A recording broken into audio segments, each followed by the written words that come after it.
Montana Territory, August 1878. The sun was high and cruel over the dirt-packed main street of Red Elk when the sheriff's hand cracked against her cheekbone for the third time. Keziah O'Connell hit the ground hard, her palms scraping raw as she caught herself. Her bonnet lay in the dust, trampled by boots that had come to watch. Her lip was split, her pride shattered, and still not one person moved except him. The cowboy had been leaning against a hitching post across the street, a weathered hat shadowing his face, arms crossed over a chest that had seen its share of hard work and long rides. He had not moved when the shouting started. But the second Sheriff Amos Weller raised his hand again. The cowboy stepped off the boardwalk and into the street. "That's enough," he said, his voice low but firm as he placed himself between Keziah and the man with the badge. Weller's hand froze mid-air. "This is law business, son." The cowboy's eyes never left him. "Then the law's gone wrong." Keziah blinked through the sting of blood and dust. The man in front of her was tall, broad across the shoulders, with a rifle slung over his back and a steady grip on the revolver at his hip. He did not flinch when the sheriff puffed up like a rooster. "She stole from Mrs. Dayton," the sheriff spat. "Took eggs, chickens." Keziah found her voice, though it scraped like gravel. "I traded for them 2 jars of preserves." "The widow says different," Weller snapped. "She lied," Keziah said, lifting her chin despite the pain. That was when the cowboy turned his head slightly and looked at her. Not pity, just a quiet, steady kind of attention that made her feel less like she was curled in the dirt and more like she still had some dignity left. The sheriff's hand hovered near his own weapon, but the cowboy didn't budge. "I would not," he said evenly. Weller cursed under his breath and stepped back. "She's your problem now, stranger." The cowboy waited until the sheriff turned and stormed off, then crouched beside her. His hands were rough but careful as he offered her a handkerchief. "You all right?" he asked. Keziah nodded, though her lip throbbed and her jaw ached. She took the cloth and pressed it gently against her mouth. "Name's Thayer Lanning," he said, helping her to her feet. "Keziah O'Connell," she said softly. "You got folks nearby?" She hesitated, then shook her head.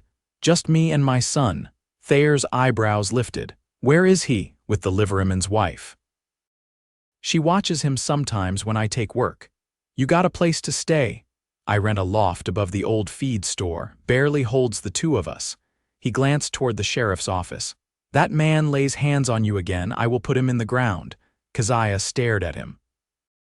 She had not heard a man speak like that since before her husband died of fever 3 winters ago. Since she had been left alone with a baby and too much debt and nothing but her name. "Why did you stop him?" she asked. Thayer looked down the road where the sun threw long shadows between the buildings. "Because someone should have." He walked her back to the feed store, staying quiet, letting her lean on him when her legs shook. She noticed the way he kept his body between her and the street, like a shield. When they reached the stairs that led up to her loft, she paused. "I'm all right from here," she said. Thayer looked up the steps, then back at her. "You sure?" "I have to get my boy. Thank you again." He tipped his hat. "You need anything? I will be at the bunkhouse behind the saloon." "Ask for Thayer." She nodded, not sure what to say, and watched him walk off. That night, as she rocked little Forrest to sleep, she could still feel the warmth of Thayer's hand as he helped her stand. Forrest was 4, all wide eyes and skinny limbs, and he curled into her side with a yawn. "Did the sheriff hurt you again, Mama?" he asked sleepily. Keziah kissed his forehead. "No, baby, someone stopped him. A good man." "Yes," she whispered. "A very good man." The next morning, Keziah stood in the cool light of dawn with her basket of mended shirts, heading toward the saloon kitchen. She worked for meals when she could, patching clothes, scrubbing floors, anything that kept Forrest fed. She stepped into the alley behind the saloon and nearly ran headfirst into Thayer. He caught her arm gently. "Morning, Miss O'Connell." "Keziah," she said. "You do not have to call me that." He smiled, a small, real one. "Then you can call me Thayer." She nodded and moved to step past, but he offered a small canvas bag, dried beans, bit of salt pork, left over from trail supplies. Keziah hesitated. I cannot take it is not charity. I am just not much of a cook. She gave a soft sound, something between a laugh and a cough. Well, thank you, I will put it to good use. They stood in the alley a moment longer, the morning quiet but for the wind in the trees and the soft clatter of hooves in the distance. You got plans for Sunday? Thayer asked. Keziah blinked. Church maybe, Forrest likes the singing. I was thinking, he said, shifting his weight, maybe I could walk you there and back. She looked at him, really looked. His eyes were a shade of blue that reminded her of ice melt in spring. Cold at first glance, but not once you knew the warmth running beneath. I would like that, she said, and she meant it. They walked together that Sunday and again the next. Thayer started bringing little treats for Forrest, whittled toys, bits of jerky, stories from life on the trail. Forrest took to him like a duck to water. And Keziah, who had long forgotten what it felt like to be looked at with anything but suspicion or pity, started to feel something else. Hope. One afternoon, while they sat on the porch outside the livery watching Forrest chase a chicken across the yard, Keziah turned to him. You have no idea what it means, she said, to feel safe again. Thayer's jaw flexed like he was trying to hold something back. His voice came low. I know what it is to lose everything. I know what it is to be alone. She reached out and touched his hand. You are not anymore. His fingers closed around hers, and that was the start of it, not just kindness, not just protection, but love. Quiet, steady, growing between them like roots under hard ground. And this time, no one was going to take it from them. The cottonwoods along the creek had begun to yellow, small flecks of gold in the late August light. Keziah stood at the water's edge, sleeves rolled to the elbow, wringing out Forrest's shirt. He'd fallen in chasing frogs, and the boy now sat on a flat stone nearby, picking at the cuffs of his trousers while the sun dried his hair into soft curls. Thayer crouched beside him, tying a square knot around the base of a willow branch. Strong enough to pull a fish, he said, testing the knot with a tug. Forrest's eyes widened. Can I try? Thayer passed him the stick. Just keep the line away from your boots unless you want to spend the night tangled. Keziah watched them, water dripping from her hands. The boy's laughter was bright, clear, and she hadn't heard it like that in over a year. It startled something in her chest. She twisted the shirt one last time and laid it over a low branch. You always good with children? She asked, her tone casual but her eyes on Thayer. He leaned back on his heels. My sister had 4, helped her some when her husband fell off a roof in Cheyenne, broke both legs. Couldn't lift a kettle, let alone a child. You stayed, she asked, for a year, until he was walking again. Keziah sat on the bank. The grass was damp but the sun was warm on her back. Most men wouldn't. Most men don't have sisters like mine, he said. She could skin a rabbit with her eyes closed and still found time to teach the youngest her letters. Hard not to stay when someone like that needs you. She smiled faintly, then ran a thumb along a seam in her skirt. I was a schoolteacher before Forrest was born. Back in Missouri. Thayer glanced at her. You miss it? Sometimes, the quiet of it mostly, the rows of desks, the sound of chalk. I liked order. That why you came west? She shook her head. My husband wanted land, said the soil here was better, the air cleaner. He thought we'd build something. Thayer didn't press her. He let the silence settle the way few people could. A hawk cried overhead. Forrest shrieked with victory, lifting a sunfish no longer than his hand. Careful now, Thayer said. That one's still got fight. Forrest beamed. Can we eat it? Keziah laughed. Not unless you want bones in your teeth. The boy lowered the fish carefully back into the water. Thayer ruffled his hair, and something about the gesture, the ease of it, the trust it showed, reached Keziah like a soft knock on a door she hadn't opened in years. As the sun dipped lower, they walked back toward town, Forrest skipping ahead, his feet crunching through dry leaves. Keziah carried his damp shirt over one arm. Thayer matched her pace, his fingers grazing hers once, then drawing back. Do you always carry a rifle? She asked, tilting her head toward the one slung over his back. Only when I'm not sure who I'll meet, she nodded slowly. You expect trouble, not always, but trouble don't send warning. They passed the edge of the livery yard. A horse whinnied from the stable and Forrest ran to greet it. Keziah paused beside the fence. "I heard Mrs. Dayton's looking to sell hens come September," she said. "I thought about taking one. Forrest could use the eggs." Thayer leaned on the rail. "You think she'll sell to you?" "Not unless someone else does the talking." He looked at her, the corner of his mouth lifting just slightly. "I can talk, long as you don't mind a bit of trail dust in the deal. I've lived with worse." From the stable, Forrest called out. "Mama, come look." Keziah stepped away, but Thayer caught her hand, brief and sure. She turned back, startled. "I ain't pushing," he said, "but I'd like to keep walking with you if you'll let me." She searched his face. The light caught on a faint scar near his temple, silver against sun-dark skin.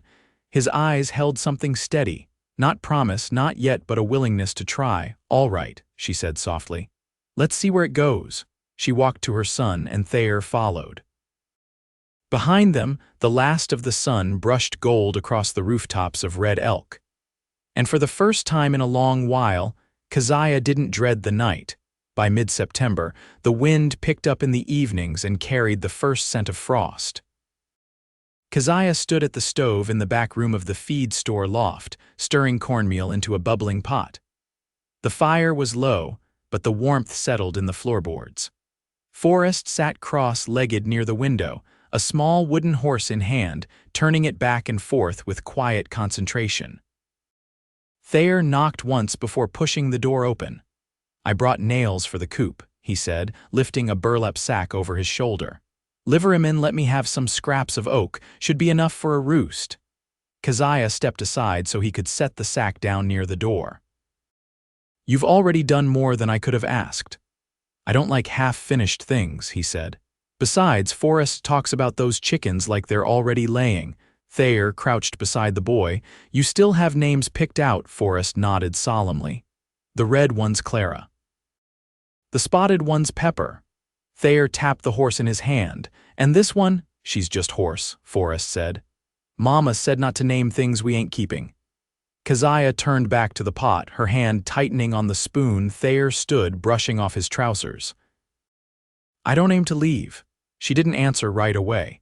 Instead, she ladled the cornmeal into 3 bowls and set them on the table. Forrest dug in without waiting when they sat. Keziah finally said, "I'm not used to someone sticking." "I know," Thayer said. They ate in silence for a while. The only sound was the scrape of spoons and the whistle of wind through the shutters. After Forrest had been tucked into his blanket roll with his toy horse beside him, Keziah stepped out onto the loft's narrow balcony. Thayer followed, arms crossed against the chill. "There's talk Amos Weller might not run again come spring," he said. "Not surprised," she replied. "People have seen too much." Thayer looked out over the rooflines, the town quiet beneath a pale moon. "I got an offer from the cattleman east of here. Wants someone steady to watch his winter herd. Cabin included, not much but warm." She leaned against the railing. "You thinking of taking it? Only if you come with me." Her fingers curled around the wood. "That's not a small thing to ask." He turned toward her. "I'm not asking it small." Keziah didn't speak for a long time. The wind tugged at her sleeves. Somewhere below, a dog barked and was answered. "I have no dowry," she said finally. "No land, no name worth anything. I'm not offering for any of those." She looked over at him. "And if I say yes, I build us a gate. You hang curtains. We make stew and raise chickens and teach Forrest to ride. And if I say no, I keep showing up until you change your mind." That made her laugh quiet, real. She shook her head. "You're stubborn." "I've made peace with that." Keziah reached out and took his hand. She didn't speak, just held it. Thayer didn't press her that night. He walked her inside, helped her latch the door, and left with a nod. In the morning, when the frost glazed the edges of the water barrel, she found a folded paper under a smooth stone by the steps. It wasn't a letter, just a drawing. A simple sketch of a cabin beneath a tree line, a boy playing in front, a woman standing in the doorway. She traced the lines with her thumb, then tucked it into the pocket of her apron and went to wake her son. October came early that year, with a gray sky that never quite cleared and a bite in the wind that warned of snow before November. Keziah stood on the porch of the half-built cabin east of Red Elk, her shawl pulled tight as she watched Thayer drive the last stake into the chicken wire fence. Behind her, Forrest counted out handfuls of dry corn to leave near the coop door, his boots muddy from the creek. The cabin sat on a shallow rise overlooking a line of cottonwoods and the slow bend of Horseshoe Creek. It had taken weeks of hauling lumber, hewing timbers, and setting stone for the hearth, but it stood now simple, solid, with the smell of fresh cut pine still clinging to the sills. Thayer straightened and rolled his shoulder. "Gate latches," he said. "I'll shape a pair from scrap iron after supper." Keziah stepped down into the yard. "You've had that look all morning. Something on your mind." He wiped the sweat from his brow, then leaned his weight against the post. "Got word from town. Weller's stepping down." She blinked. "Just like that?" "Not exactly." Thayer glanced toward Forrest, then lowered his voice. "Dayton's boy came forward, said he saw her take your jars from the porch. Enough folks believed him." Keziah's breath left her in a slow exhale. She looked past the fence, toward the hills where the grass had browned at the tips. "I didn't think anyone would say a word." "Most don't," Thayer said. "Not until someone else does." She looked at him. "Are you staying on with the cattlemen after winter?" He nodded. "That's the plan. He'll run 40 head through the south pasture come spring. Wants me to keep watch till branding." She wrung her hands once. "And after that," Thayer stepped closer, brushing dirt from his hands, "I've been thinking. If we planted beans behind the cabin, maybe kept a milker, we wouldn't need much else. There's work if I ride fence or break colts now and then." Keziah held his gaze. "You're asking if I'll stay." "No," he said. "I'm asking if you'll marry me." She didn't answer right away. The wind lifted a curl from her temple and she tucked it behind her ear. "My first marriage wasn't chosen," she said.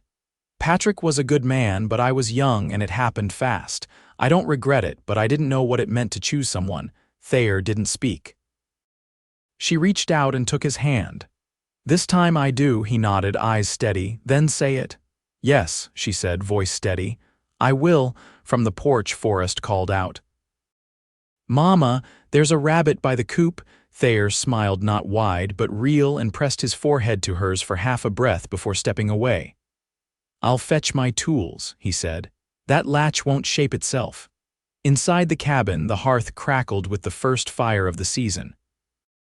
Keziah stood by the window as dusk settled, watching Thayer and Forrest crouched beside the brush, tracking the rabbit's path. The boy leaned into him, laughing at something she couldn't hear. That night, as they sat at the table Thayer built from fir planks, Keziah placed a simple linen cloth across the center and lit one of the beeswax candles she'd brought from Missouri. She didn't say anything as she did it, and neither did he. But when he reached across the table and took her hand, she let her fingers close around his. There was still winter to come and long days of hard work. But the wind no longer howled through the walls, and the silence between them no longer held pain. It held promise. November snow came early to the eastern edge of the Montana Territory. It fell soft at first, a lace of white stretched thin across the hills, then heavier, until the cabin stood tucked in under a blanket of silence. The wind pressed steady against the shutters, and the hearth burned longer each night. Keziah had started keeping a ledger in the drawer beside the flour sack tallies of what they had, what they needed, and when the next trip to town might be worth braving the cold. She'd taught Forrest to read the dates, and he'd taken to circling Sundays with a stub of charcoal. "I like the singing," he said one morning, watching the snow drift sideways past the window, "but I like the walk better." "Why's that?" Thayer asked as he buttoned his collar. "Because you always carry me when my boots get stuck." Thayer crouched to lace his boots and looked over his shoulder. "That's fair, but one day you'll be the one carrying me." Forrest frowned. "You'll be too big." Thayer tapped his nose. "Then you'll have to be stronger." Keziah folded the ledger shut and slipped it back into its place. "He's already stronger than he knows." That day they stayed inside. Keziah worked on stitching a new quilt top from the scraps Thayer had taken in trade for a patch job on the neighbor's ox harness. She pieced old muslin and worn plaid into something warm enough for the bed. Thayer sanded the edges of a small wooden sled he'd started carving in secret. Forrest had found it halfway through when the shaving curls gave him away, but the boy pretended not to know what it would be for. By lantern light, Keziah read aloud from the book Thayer had brought back from town, a collection of sermons and scripture, the pages stiff with cold and creased at the corners. Her voice carried low and even, and Forrest nodded off before she reached the second passage. Later, when the boy was curled under the quilt with the toy horse tucked against his chest, Keziah stood at the window, the sky outside pale with starlight. Thayer joined her, his hand resting lightly at her waist. "I've been thinking," she said. "About spring." He didn't speak, but she felt him shift closer. "I want to build a small garden," she continued. "Tomatoes, maybe squash, and I'd like to teach again just a few children if their folks are willing." Thayer nodded. "This land could use more of that." "You'd be good at it." "I was," she said, "and I'd like Forrest to grow up knowing more than just how to mend a fence." "You'll give him more than that," Thayer said. "You already have." She turned toward him. "And you—" "I'll run the herd through calving," he said. "Then I'll look to buy in with the cattleman. He's hinted at it. Want someone settled?" "You are settled," she said, voice quiet. He searched her face. "I am now." She reached up, fingers brushing the line of his jaw. "Thayer," he leaned into her touch. "Keziah, I love you." He breathed in like it surprised him, not the words, but the saying of them. "Come what may," he said, "you're my home." The next day they made it official, simple as the snow was soft. Reverend Klein from the valley south rode up on horseback, wrapped in a wool coat, the good book tucked under his arm. Forrest stood between them, clutching the rings Thayer had carved from horn plain and thin, but strong. They said their vows on the porch, breath rising like smoke, frost clinging to the steps. No guests but the trees, no music but the wind. Afterward, Keziah kissed him with her hands on either side of his face, and Thayer held her like he'd been waiting his whole life to. Reverend Klein left before dusk, and they spent the evening wrapped in warmth. The cabin lit with soft firelight, Forrest dozing in the corner after 3 helpings of stew. That night, in the hush of the room where the snow pressed gently against the walls, Keziah lay beside Thayer beneath the quilt she'd finished just days before. His arm was around her, her head resting under his chin. "You cold?" he asked. "No," she said. "Not anymore." They slept with the peace of people who had come through hardship and built something better with their bare hands. Years later, they would still walk to town some Sundays. Forrest grown long-legged and quiet like his father, carrying books in one arm and a worn pair of gloves in the other. The chickens would still roost behind the cabin, and the garden would stretch wider each year. The sled would stay under the rafters, dusted but never forgotten. And Keziah would teach 4 children from the valley, then 7, then 10. All of them would learn their letters at the same table where she once counted coins for flour. And each evening, as the sun dipped behind the cottonwoods and the smoke curled from the chimney, Thayer would come in from the fields, boots heavy with dust, and kiss her like he always had, like every day was a promise kept. They would grow old there, in that cabin by the creek, where love came quiet, steady, and stayed.